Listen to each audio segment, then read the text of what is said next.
Alors en résumé, dans notre récit imaginaire, Popeye, vous l'avez compris, il représente toute cette communication préalable qui va aider à induire la préférence de la marque, à imprimer cette préférence dans l'esprit du consommateur. Popeye tient tête à Brutus, il tient tête au point de vente, il est même plus fort que Brutus.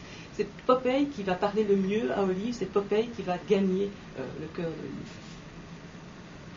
Alors Fact apporte un éclairage inédit sur l'ISDR. La première information inédite, c'est cette ventilation justement de l'ISDR de Popeye, de la notion de Popeye, ventilation entre les trois scénarios d'achat distincts. Dans ces 36% d'ISDR de Popeye, on a vu que les achats non planifiés, les achats impulsifs décidés en magasin, c'est vraiment ce qui représente la part la plus importante. Or, ce n'est pas parce qu'un individu a choisi d'acheter un produit lorsqu'il est en magasin qu'il va aussi forcément en choisir la marque sur le lieu de vente.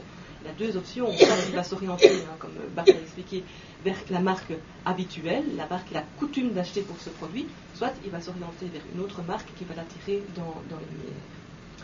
Deuxième, enseignement inédit, c'est justement que l'importance du point de vente comme facteur majeur d'influence dans la décision d'achat est tout à fait à relativiser. L'impact du point de vente est largement inférieur à ce qui était présumé jusqu'ici, en tout cas du point de vue de la marque suggérée. On a vu que dans les achats, 9% seulement des achats coïncidaient avec un choix de marque sur le lieu de vente. 9% qui peut varier d'une catégorie de produits à l'autre, mais qui reste toujours quand même une infime portion dans le total des achats. D'ailleurs, les observations qu'on a pu faire au sujet de l'évolution de la durée des courses va dans le sens, de cette conclusion.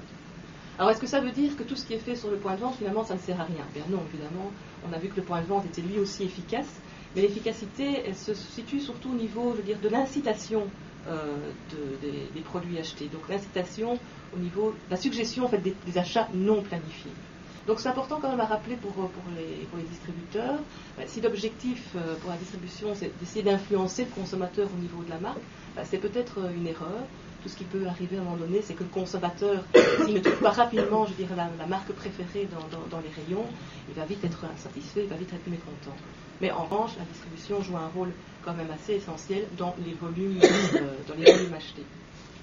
Alors, dernière chose, créer la préférence à la marque, on l'a vu, c'est essentiel, c'est nécessaire pour maintenir la confiance, pour maintenir la fidélité dans la marque au plus haut niveau. La notoriété, la présence à l'esprit, c'est vraiment ça qui sont les vecteurs d'achat, les vecteurs principaux d'achat. Et donc le branding est vraiment une condition préalable à l'efficacité de la visite sur le point de vente. Et puis pour le mot de la fin, je dirais que Popeye a besoin d'épinards pour être plus fort. Dans la communication above, on a besoin des marques présentes chez RMB pour être plus efficaces.